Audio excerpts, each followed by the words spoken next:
하나님께서 정하신 만남이라는 제목으로 우리 말씀을 나누겠습니다. 이렇게 제목을 잡은 것은요, 아브라함의 종 이 엘리에셀이 거의 한 800km에서 1000km 떨어진 아브라함의 그 고향에 가서 이삭의 배필을 댈 사람을 이제 만나는 내용이 나오기 때문입니다. 이것이 우리들에게는 무엇을 의미하겠습니까? 바로 저와 여러분들이 말씀대로 믿고 나아갈 때 하나님이 정하신 만남들이 우리들의 삶에 이루어질 수 있다라는 것을 믿어야 한다는 겁니다. 어떤 만남을 원하는지 어제 청년부에서 좀 저랑 나눔을 했던 청년들에게 제가 이제 이상형을 좀 물어봤습니다. 그래서 어느 청년의 이상형은 이제 엄마 같은 여자라고 이제 이렇게 하였습니다. 그래서 제가 구글에다가 엄마 같은 여자라고 쳐보니까 이런 여자가 나오더라고요.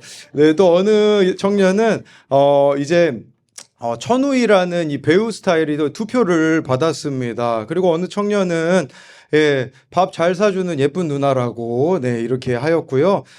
이제 여자 청년들에게 제가 물어봤는데 어느 청년은요 싸울 줄 모르는 남자라고 하였습니다. 즉 이 말인즉슨 화가 나도 인내하는 남자인 것 같은데 잘못 만난 것 같습니다. 누군지 대충 짐작하실 것 같은데요. 또 어떤 청년은요 이제 뭐 만화 캐릭터는 푸, 뭐 배우로는 마동석 같은 남자라고 하였습니다. 여러분 이게 우리가 원하는 만남의 모습일 수 있습니다. 그런데 이 이상형을 구속사적으로 바라보면 어떻게 돼야겠습니까? 아까 엄마 같은 여자를 바라보는 그 청년은 좋은 아버지가 되기를 힘써야 할 것입니다.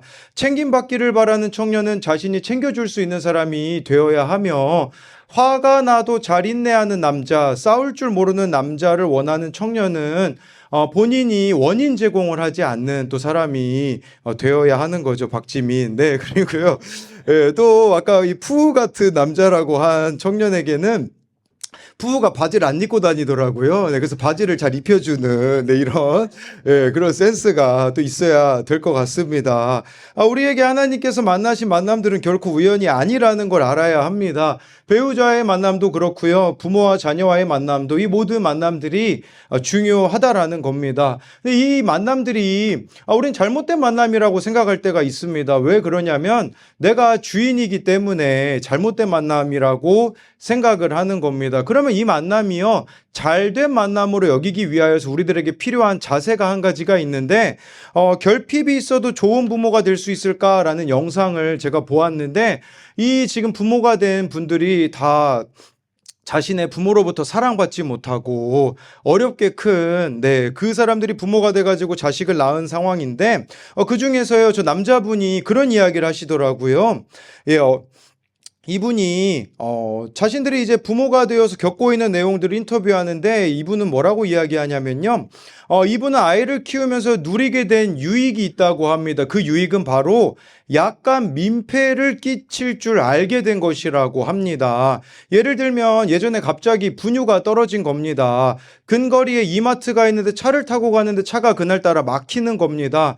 그래서 1분 전에 도착을 하니 이 매장에서는 5분 전에 이미 못 들어가게 막아놓은 상태인데 직원에게요. 지금 아기 분유를 사야 한다고 사정사정해서 문 열고 뛰어가서 30초 만에 그것을 사왔다고 합니다. 아기가 생기기 전에는요, 민폐 끼칠 일이 별로 없었다고 합니다. 아쉬울 게 없었던 것이죠. 그러나 아이를 키우면서 민폐를 끼칠 일밖에 없다고 합니다. 그렇게 민폐를 끼칠 줄 알게 되니까 놀라운 시선, 놀라운 시각을 갖게 되어지는데 그것이 무엇이냐면 다른 사람의 민폐를 받아들일 줄 아는 사람이 되었다고 합니다. 예전에는요, 막 민폐 자기가 안 끼치고 살 때는요, 저 사람 진짜 매너 없네 속으로 정죄했었는데 지금은 시야가 비교할 수 없을 정도로 커졌다고 합니다. 사람에 대한 이해가 달라졌다고 하는 것입니다. 여러분 이것이 뭘 말하는 거겠습니까? 어떤 만남이든 좋은 만남이 되려면요.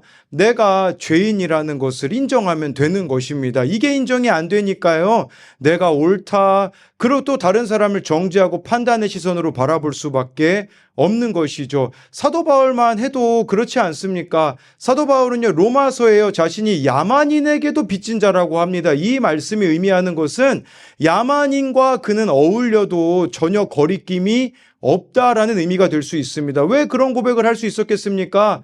그가 정말 인생 말년에 쓴 그 디모데 후서에 보면요.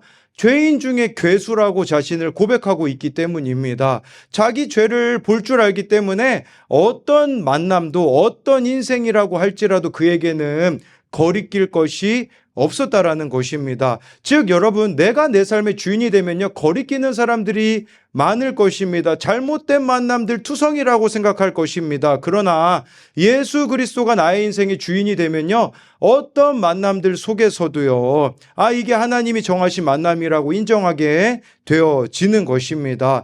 그래서요, 하나님께서 정하신 만남을 위해서는 첫 번째로는요, 모든 좋은 것으로 준비하고 은혜를 구해야 합니다. 우리 10절, 11절을 같이 읽어보겠습니다. 시작. 이에 종이 그 주인의 낙타 중 10피를 끌고 떠났는데 곧 그의 주인의 모든 좋은 것을 가지고 떠나 메소포다미아에 가서 나홀의 성에 이르러 그 낙타를 성 밖 우물 곁에 꿀렸으니 저녁 때라 여인들이 물을 기르러 나올 때였더라. 네, 이 말씀을 보면요, 아브라함의 종으로 추정할 수 있는 엘리에셀이 낙타 10피를 가지고 길을 떠납니다. 이렇게 10필이나 가지고 갔다라는 것은 주인 아브라함의 아들 이삭의 배필이 될 사람에게 줄, 그 가정에 줄 지참금과 같다라고도 할 수 있고요. 이삭의 배필이 될 사람을 알아볼 테스트를 하는데도 이 낙타 10필이 필요했기 때문입니다. 여러모로 참 번거롭고 중요한 일을 이 종이 맡았습니다. 10절에 보니 그의 주인의 모든 좋은 것을 가지고 떠났다라고 하는데요. 하나님께서 배필을 만나기 위해 이처럼 좋은 것으로 우리가 예비되어야 된다라는 의미일 수 있습니다. 여러분, 가장 좋은 예비가 무엇이겠습니까? 그것은 복음입니다. 저와 여러분들이 예수님을 믿는 것보다 더 좋은 준비는 없습니다. 복음은 기쁜 소식입니다. 예수님이 나를 위해 십자가에 죽으셨고 부활하셨다라는 것입니다. 그렇다면 그 복음을 만났다면 더 이상 나의 결핍이, 나의 연약함이, 나의 부족함이 문제가 되지 않는다는 것입니다. 근데 예수님을 만나지 않은 상태로 뭔가를 준비하려고 하면요, 이 부족함을 자꾸 상대방으로 채우려는 시도들을 할 수밖에 없기 때문에 그 전에 예수님을 내가 만나는 거, 예수님으로 기뻐하는 것이 가장 좋은 예비라는 것입니다. 또 여기서 모든 좋은 것을 가지고 이삭의 배필을 구하러 갔다라는 것은요, 그만큼 배우자를 귀히 여길 줄 아는 자가 되어야 한다라는 겁니다. 아주 쉽게 말씀드리면요, 배우자가요 1순위가 되어야 된다라는 뜻입니다. 왜 가정에 많은 문제들이 일어납니까? 배우자가 1순위가 아니기 때문입니다. 내 부모가 1순위, 내 자녀가 1순위가 되면요, 그 가정에서는요 반드시 이렇게 좋지 않은 만남들로 보여지게 되어지는 일들이 일어날 수밖에 없는 것입니다. 미운 우리 새끼라는 TV 프로그램에요, 윤민수라는 분이, 이제 가수분이 나왔는데, 이분이 이혼을 하는데 이제 집을 빼기 전에 이제 아내와 그 집에서 대화하는 장면이 나옵니다. 뭐 많은 성공들을 이룬 집이 아니겠습니까? 그런데 왜 이 가정이 20년이 지나서 이혼을 했을까요? 대화를 들어보니까 알겠습니다. 왜 그러냐면 둘이 같이 앉아서 이렇게 식사한 지가 10년이 넘었다고 합니다. 이 아내 입장에서는요, 뭐 남편이 성공을 가져다 주는 것보다 더 필요한 것이 있었는데 그것은 남편과의 대화였습니다. 그런데 식사를 같이 안 한 지 10년이 넘은 것이 뭘 의미하겠습니까? 우선순위를 놓쳐버렸다라는 것을 뜻하는 것입니다. 내 아내보다 취미가, 내 아내보다 친구나 다른 성공이 우선순위가 돼서는 안 된다라는 것이 바로 그 10절의 모든 좋은 것으로 예비하는 것이라고 할 수가 있습니다. 11절에 보면요, 드디어 아브라함의 이 종이 헤브론에서 나홀의 성까지 도착하게 됩니다. 그때 이제 여인들이 물을 기르러 나왔기 때문에 이삭의 배필이 될 사람을 찾기 시작합니다. 우리 12절 말씀을 같이 읽어보겠습니다. 시작. 그가 이르되 여호와여, 원하건대 오늘 나에게 순조롭게 만나게 하사 내 주인 아브라함에게 은혜를 베푸시옵소서. 도착해서요, 이삭의 배필이 될 사람을 구하고 있는 아브라함의 종 엘리에셀이 가장 먼저 한 것은 하나님께 기도한 것입니다. 그 기도의 내용은요, 오늘 나에게 순조롭게 만나게 하사 내 주인 아브라함에게 은혜를 베푸시옵소서라고 하는데, 이 은혜라는 단어는 히브리어로 헤세드라고 합니다. 이 헤세드라는 것은요, 하나님이 인간에게 베푸시는 은혜와 자비, 사랑을 총칭하는 것인데, 쉽게 말하면요, 불쌍히 여겨달라는 뜻입니다. 여러분, 너무나 중요한 일이지만 이 종은 자신 스스로 이 일을 감당할 수 없기 때문에 그가 하나님의 은혜를 구하고 있다는 것입니다. 여러분, 내 결핍, 내 연약함을 인정하는 사람은요, 하나님의 은혜를 구할 수밖에 없습니다. 그런 의미로 볼 때 여러분들은 하나님의 은혜를 구하고 있으십니까?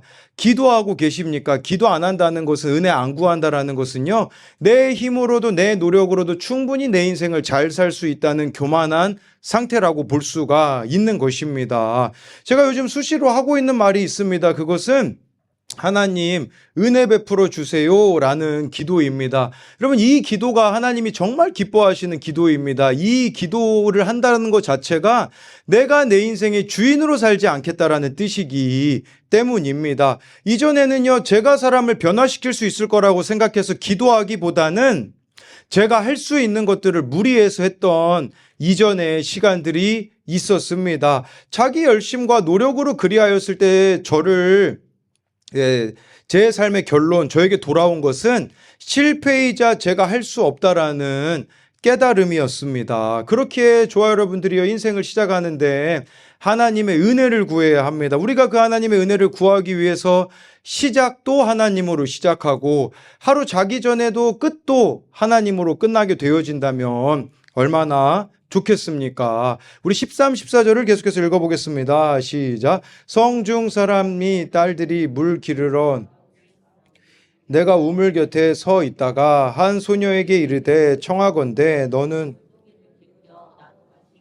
하리니 그의 대답이 마시라 내가 당신의 낙타에게도 마시게 하리라 하면 그는 주께서 주의 종 이삭을 위하여 정하신 자라 이로 말미암아 주께서 내 주인에게 은혜 베푸심을 내가 알겠나이다. 이 은혜를 구하는 아브라함의 종이 구체적으로 기도합니다. 이 기도 내용을 요약하면요, 우물 곁에 자기가 있을 테니 한 소녀에게 물 떠달라고 하면 나도 물 떠줄 뿐만 아니라 여기 10마리의 낙타에게도 물을 먹이면 그 사람이 이삭의 배필이 될 사람이라는 것으로 제가 여기겠습니다라고 기도하고 있습니다. 여러분, 지난주에 아브라함의 종인 이 엘리에셀은 적어도 60년 이상은 주인 아브라함과 함께 했던 것으로 말씀을 드렸습니다. 이삭이 40세에 결혼을 합니다. 그 말은 엘리에셀이 어린 시절부터 이삭을 봤다는 뜻입니다. 그러니 이 기도를 하고 있는 것은요, 이삭에게 가장 필요한 배우자 조건이 무엇인지 알았기 때문입니다. 그래서 여러분, 그래서 이렇게 구체적으로 기도한 것이죠. 그랬기에 낙타에게도 물을 마시게 하는 자를 엘리에셀은 구했습니다. 여러분, 엘리에셀은 낙타 10마리를 끌고 왔는데 낙타 10마리에게 물을 주는 게 과연 쉬웠겠습니까? 쉬운 게 아닙니다. 당시 자료들을 찾아보니 미혼의 처녀들이요, 물을 깃고 짐승에게 꼴을 먹이는 거는 흔한 풍습이었다고 합니다. 그러니까 여자가 물을 길어 놓으면 힘센 남자들이 짐승에게 물을 먹였던 게 일반적인 모습이었던 것입니다. 그런데 이 짐승에게 물을 직접 마시게 하는 것은 흔한 일이 아니었다고 합니다. 그러니까 이것은요, 통과하기 힘든 수준을 요구했다라는 것이죠. 그리고 당시 우물은요, 여러분들이 16절 말씀을 보면요, 물을 그 동이에 채워 올라오는지라 라고 말씀해주고 있기 때문에, 여러분, 우리가 생각하는 우물은 그냥 거기 두레박이 있어서 끌어올리는 형태이지 않습니까? 그런데 이 당시는 그게 아니었습니다. 계단을 타고 내려가서 직접 물을 뜬 다음에 머리에 얹고서 그 계단을 올라오는 형태였습니다. 이것은 상당히 번거롭고 수고가 따르는 일이었습니다. 지금 1000km를 이 낙타들이 갔으니 얼마나 목말랐겠습니까? 여러분, 낙타 한 마리가요 95리터의 물을 마신다고 합니다. 낙타 10마리면요 거의 1000리터의 물을 마시게 해야 합니다. 그 당시 항아리 크기가요 11리터 정도 담을 수 있는 크기였다고 합니다. 그러면 이 이삭의 배필이 될 사람이요 적어도 한 100번 정도는 왔다 갔다 해야 이 낙타의 물을 다 먹일 수 있는 그런 사람을 찾고 있었다는 겁니다. 여러분, 이거 통과하기가 쉬웠겠습니까? 그러니 이삭의 배필이 될 사람은 물깃는 일상의 성실함을 보여주는 여자여야 했다라는 것입니다. 여러분, 영육은 일원론이라는 말이 있습니다. 영적인 것과 육적인 것은 별개가 아니라고 하는 것입니다. 왜 이 시대의 그리스도인들이 욕을 먹습니까? 영적인 것과 육적인 것이 다르기 때문입니다. 아주 쉽게 말씀드리면 교회에서의 모습과 세상에서의 모습이 다르기 때문에 지금 세상에서 욕먹고 있는 것입니다. 여러분, 영적인 것이 육적이라는 겁니다. 그러니까 우리의 이 영적인 삶과 세상에서의 삶이 일치를 이루어야 한다는 겁니다. 제가 청년들에게, 청소년들에게 자주 하는 말이 있습니다. 교회에서만 열심히 하려고 하지 말고 정말 중요한 것은 직장에서, 학교에서 성실히 살아가라는 뜻입니다. 세상에서 인정받지 못하였기 때문에 교회에서 인정받으려는 사람이 있습니다. 그러나 육적인 것은 영적인 것이라는 말은 분리되지 않는다는 것입니다. 그렇기 때문에 이곳에서도 저와 여러분들이 하나님을 바르게 예배한다면 월요일부터 토요일까지 여러분들의 삶 가운데도 그 일상 가운데, 평범해 보이는 그 일상 가운데 하나님 죽게 하듯이 하는 삶을 살아가야 된다라는 것입니다. 저에게는 두 명의 작은 아버지가 계십니다. 저희 막내 작은 아버지는 입장 순복음교회 목사님이시고요. 예, 저희 바로 그 작은 아버지는 수원에 계시는 작은 아버지인데, 제가 지난주에 이 작은 아버지에 대해서 새로운 사실을 좀 알게 되었습니다. 저희 작은 아버지는요, 공부하기를 싫어하셨습니다. 그런데 며느리를 둘을 얻었는데, 둘 다 공부를 잘하는 며느리를 얻었습니다. 그래서 제가 서울대 그 결혼식장 갔었다고 지난번에 말씀드리지 않았습니까? 그래서 우리 뭐 예찬이, 한결이, 은성이 뭐 애들에게 너희 서울대 갈래? 그랬더니 멀어서 가기 싫다고, 네, 뭐 갈 수도 없는 애들이, 예, 어디서 나오는 교만인지. 아무튼 뭐 그런 적이 있었습니다. 그래서 제 사촌 동생이요, 서울대 박사과정 그 지질학자와 결혼을 했습니다. 저는요, 그냥 이 겉모습으로 보기에, 우리 작은 아버지가 그런 공부에 대한 열등감이 있었기 때문에 이 아들들이 그런, 공부 많이 한 배우자를 얻는 게 아니었는가라는 생각을 했는데, 지난주에 제가 이야기를 들어보니 그게 아니었습니다. 저희 작은 아버지는요, 항상 예배 1시간 전에 오십니다. 예배 1시간 전에 가셔서요, 봉사, 안내 본인이 다 하십니다. 교회도 있잖아요. 청소한다고 하면요, 가장 먼저 교회 가셔서 그렇게 청소 봉사하는 것을 섬기신다고 합니다. 교회에서 장로로 이제 직분을 준다고 해도 장로 직분은 받지 않으시고 남들이 보든 보지 않든 하나님 앞에서, 왜냐하면 형도 목사님이죠. 동생도 목사님이니까 자신도 뭔가 이 형제들이 부끄러워하지 않을까라는 마음에 하나님 앞에서 진실하게 살아가려고 하다 보니 그 보이지 않는 자리에서의 모습을 보시고 하나님이 은혜를 주신 게 아닌가 싶은 겁니다.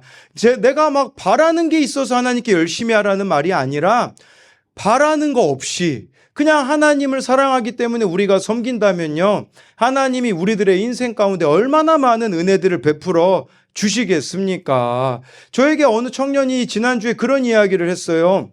목사님, 저는 목사님에게 1+1이에요. 근데 제가 그 청년에게 뭐라고 이야기한 줄 아십니까? 아니다. 너는 네가 기뻐하는 일에만 나와 함께 하려고 한다라고 이야기를 했습니다. 왜냐하면 오늘 어느 청년하고 제가 약속을 했기 때문에 영화 보러 가야 되거든요. 거기 같이 가겠다고 했길래, 거기에 함께 하니까 저는 목사님과 하나입니다라고 이야기를 했는데, 진짜 저와 하나인 사람은 어떤 사람일까요? 화장실 청소 같이 할 수 있는 사람. 네, 우리 지금 딱 한 명 있습니다. 목요일마다 화장실 청소하고 있는 청년이 있습니다.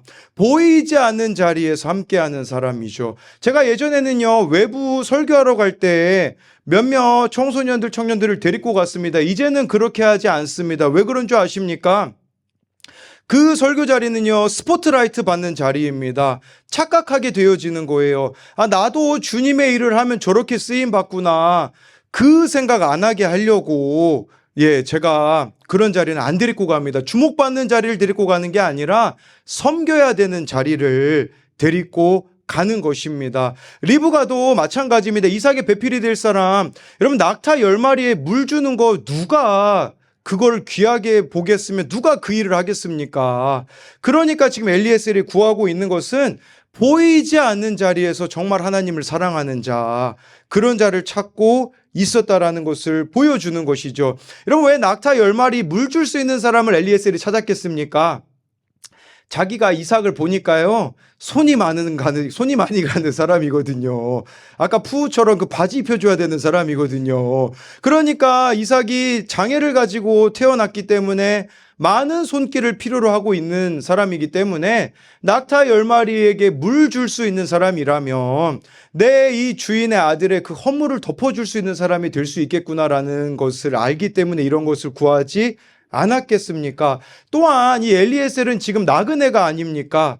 나그네를 소중히 여길 수 있는 자를 원했다라는 것을 보여주고 있는 것입니다. 여러분, 그렇기 때문에 우리 청년들에게, 이건 어른들에게 해당되지 않죠. 배필을 구할 때 여러분 이미 배필을 구하셨기 때문에 또 구하면 좀 곤란해지는데, 이 배필을 구하는데요, 어떤 사람을 고르면 되냐면요, 원가족에게 잘하는 사람을, 가장 친한, 가장 가까이 있는 사람을 어떻게 대하는지를 보면 그 모습이 나중에 나를 대할 모습일 것이기 때문에 그런 것으로 또 우리가 분별할 수 있는 것입니다. 이것에 대한 적용 질문은요, 어떤 일이든지 기도로 시작해 기도로 끝맺는 은혜를 구하는 사람입니까? 이 엘리에셀이 제일 먼저 그 나홀 성에 도착했을 때 기도했던 것처럼요, 우리도 기도로 시작해 기도로 끝맺는 은혜가 필요합니다. 다른 사람을 불쌍히 여깁니까? 불편해하기만 합니까? 육적인 것이 영적인 것이라는 것에 동의하십니까?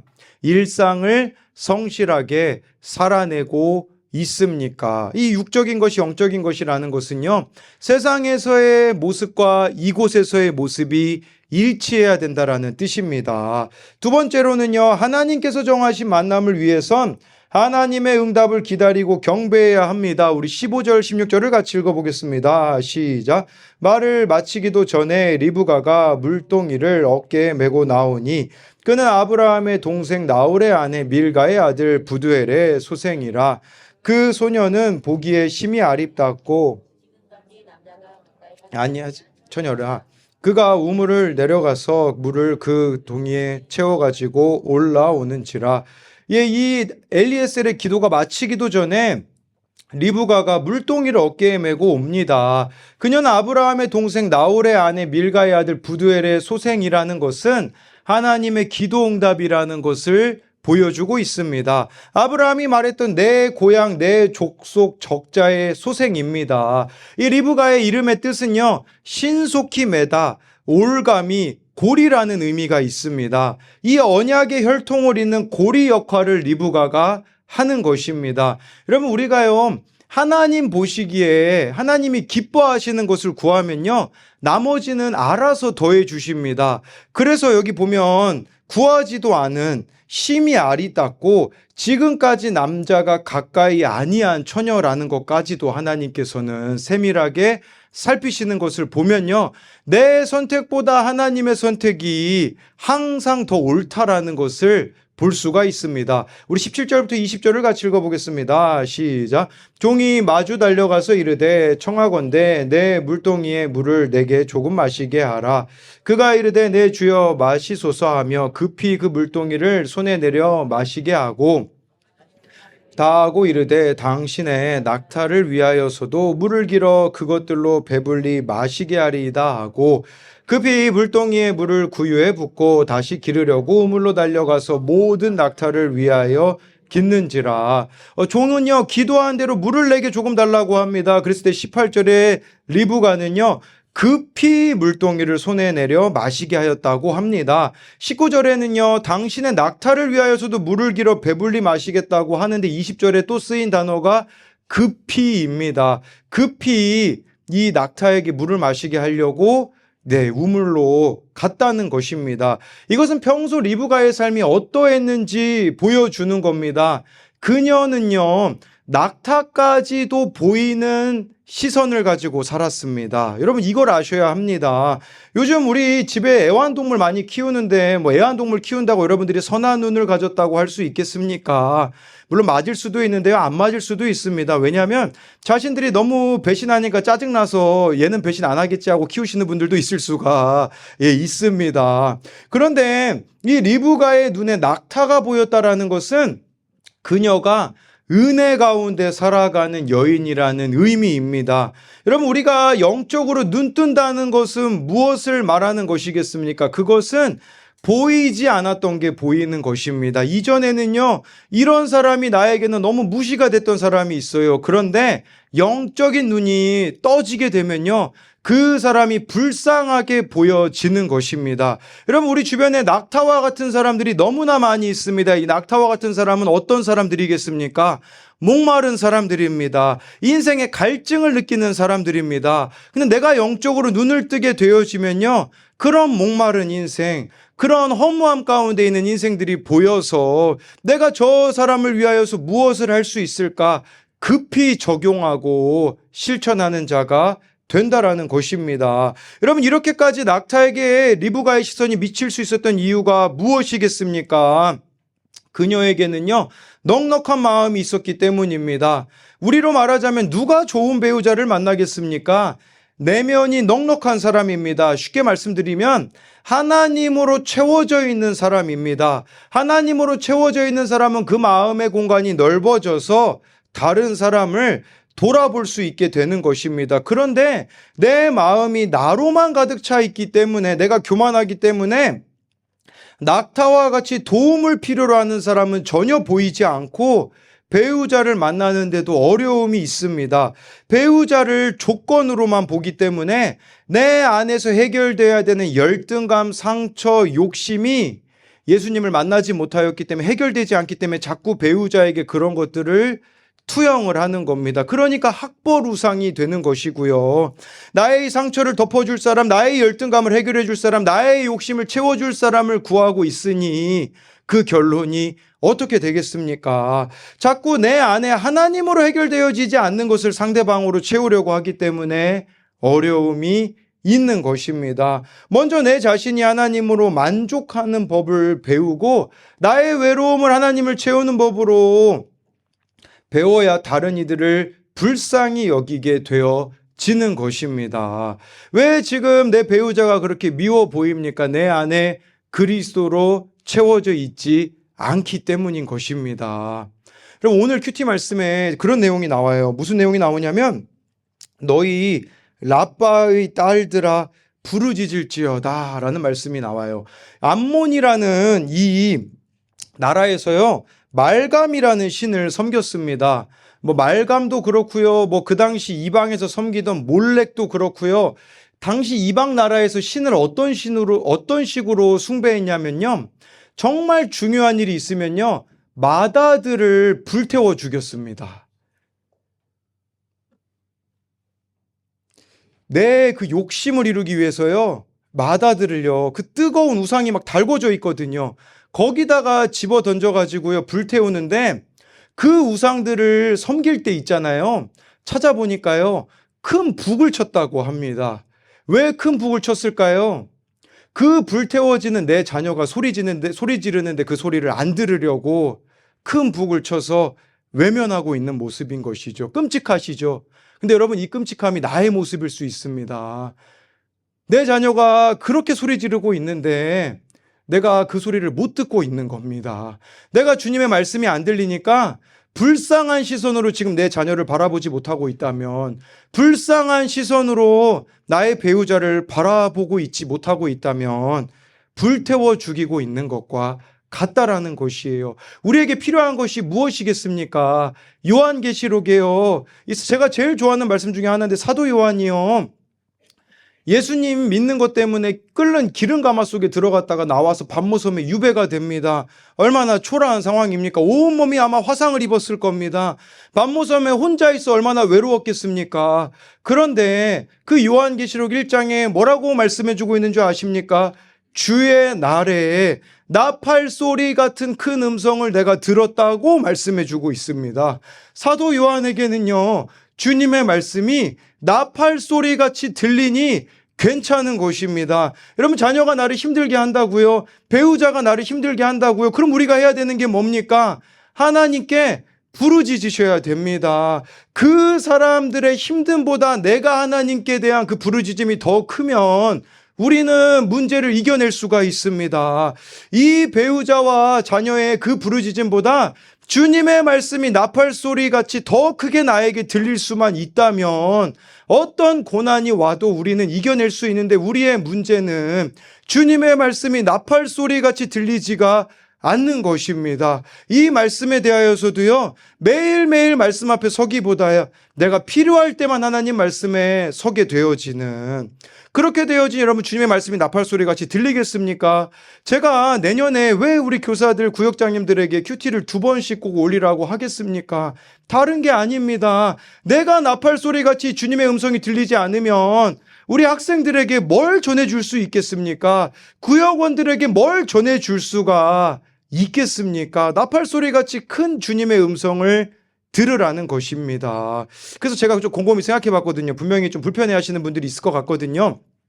제가 대안까지 좀 마련해 봤습니다. 그 대안은 뭐냐면, 내년 1, 2월이 마가복음 큐티입니다. 여러분, 이 2번 못 올리시겠으면요, 마가복음 1장부터 16장까지를 필사하시면 됩니다. 예, 그러니 어떤 게 더 쉬운지는 한번 고민해 보시고, 빠져나갈 구멍을 만들지 마시고, 제가 왜 이렇게까지 하겠습니까? 저 좋으라고 하겠습니까? 아닙니다. 저 좋으라고 하는 게 아니라 내가 주님의 음성이 들려야 누구에게 이 생명력 있는 말씀을 전해줄 수 있는 게 아니겠습니까? 우리 21절부터 23절을 계속해서 읽어보겠습니다. 시작. 그 사람이 그를 묵묵히 주목하여 여호와께서 과연 평탄한 길을 주신 여부를, 낙타가 마시기를 다함에 그가 반세겔 무게의 금 코걸이 1개와 10세겔 무게의 금 손목걸이 1쌍을 그에게 주며 이르되 내가 누구의 딸이냐 청하건대 우리가 유숙할 곳이 있느냐. 21절에요. 그 사람이 그를 묵묵히 주목하여 여호와께서 과연 평탄한 길을 주신 여부를 알고자 하였다고 합니다. 엘리에셀은요, 끝까지 침착하게 리브가의 모습을 지켜봅니다. 22절에 보면요, 모든 낙타들의 물을 마시게 하였다고 나옵니다. 그러자 그녀에게 반세겔 무게 금 코걸이 1개, 10세겔 무게 금 손목걸이 1쌍을 주는데, 이것은 약혼 예물입니다. 언약의 선물을 리브가에게 주며 23절에 누구의 딸이냐고 내 아버지의 집에 우리가 유숙할 곳이 있는지를 묻습니다. 이거 처음 보는 사람이 민폐 아닙니까? 막 물도 막 이렇게 마시게 해달라고 하죠. 그 집에 머무를 곳이 있느냐라고 하는데, 이런 불편한 사람을 리브가가 어떻게 대합니까? 24절 25절입니다. 시작. 그 여자가 그에게 이르되 나는 빌가가 나홀에게서 낳은 아들 부두엘의 딸이니 또 이르되 우리에게 집과 사료가 족하며 유숙할 곳도 있나이다. 엘리에셀의 물음에 대하여 24절에 보니까요, 밀가가 나홀에게서 낳은 부두엘의 딸이라고 하는 것은 아브라함의 바램대로 내 고향 내 족속의 여인을 만났다라는 것입니다. 또한 엘리에셀이 유숙할 곳이 있느냐라고 물은 질문에 대하여서는요, 우리에게 집도 사료도 족하다고 말하고 있습니다. 예, 낙타의 먹이까지 헤아리며 엘리에셀을 돕고자 하는 것이죠. 불편을 감수하는 리브가의 인생 가운데는 늘 하나님이 베푸신 은혜가 있었습니다. 여러분, 하나님의 은혜를 구하며 살아가는 자들은요, 불편함을 감수하는 자입니다. 그러나 하나님의 은혜가 메마른 자는 어떤 자들일까요? 불편할 것 같은 상황 자체를 안 만듭니다. 이거 딱 계산해 보면요, 불편해질 것 같으니까 아예 생각도 안 해버리고 회피해버리는 인생이 하나님의 은혜가 메마른 자라는 겁니다. 마지막으로 26절, 우리 27절을 같이 읽어보겠습니다. 시작. 이에 그 사람이 머리를 숙여 여호와께 경배하고 이르되 나의 주인 아브라함의 하나님 여호와, 나의 주인에게 주의 사랑과 성실을 그치지 아니하셨사오며 여호와께서 길에서 나를 인도하사 내 주인의 동생 집에 이르게 하셨나이다 하니라. 엘리에셀이여 머리를 숙여 여호와께 경배했다라는 것은 시작도 끝도 하나님께 맡겼다라는 겁니다. 여러분 우리 응답되면 하나님 떠나지 않습니까? 근데 엘리에셀은요 응답이 되어도 여전히 하나님을 경배하고 찬양하는 자였다라는 것입니다. 이게 바로 하나님으로 시작해 하나님으로 마치는 모습입니다. 우연인 것 같아 보이나 우연이 아닙니다. 여러분 우리에게도 동일한 일이 일어날 수 있습니다. 저와 여러분들이 이 일들이 일어나기 위해 필요한 것은 언제나 어디서나 거룩을 선택하는 것입니다. 그렇기에 무엇보다 나를 진심으로 돌봐주는 신앙 선배들의 조언을 귀 기울여야 합니다. 함께 기도하고 주목하고 말씀으로 인도해주는 공동체 안에 거하는 것이 축복 중에 축복이라는 겁니다. 여러분 이 아브라함이 남긴 유언이 무엇이었습니까? 절대 불신 결혼하지 말라는 것입니다. 평생 부모가 하나님의 인도하심을 따르는데 자녀가 어떻게 세상으로 갈 수 있겠습니까? 지금 비록 자녀가 세상으로 가 있다고 할지라도 내가 여전히 주어진 자리에서 믿음으로 살아가고 있으면, 살아내고 있으면 언젠가는 그 자녀가 깨닫고 하나님 앞에 돌아올 날이 있다는 것입니다. 그렇기에 제일 중요한 것은요, 배우자가 변화되는 것보다, 자녀들이 변화되는 것보다 내가 하나님 앞에서 변화된 자의 모습으로 살아가는 것이 가장 중요한 것이라고 할 수가 있습니다. 한 분의 이야기만 드리고 마치자면요, 김명선이라는 찬양 사역자분이 계십니다. 이분이 쓴 찬양 중에 시선이라는 찬양도 있고요. 내 삶은 주의 것이라는 찬양으로도 유명하신 분입니다.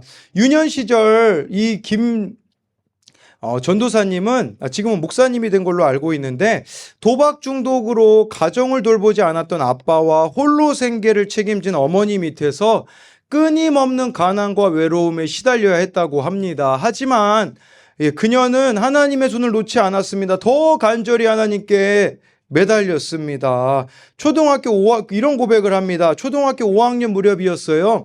여름 성경학교에서 처음으로 내 모든 죄를 고백하면서 하나님을 인격적으로 만났죠. 엄마 주머니에서 돈을 훔친 일, 친구에게 욕했던 일, 동생에게 못되게 군 일 등 다 주님께 아뢰고 나니 평안함과 자유가 찾아온 것입니다. 구원의 은혜에 감격한 저는 그날부터 길거리에 아무도 없으면 혼자 신나서 호산나 기뻐하며 왕께 노래 부르리라면서 율동하고 찬양을 흥얼거렸죠.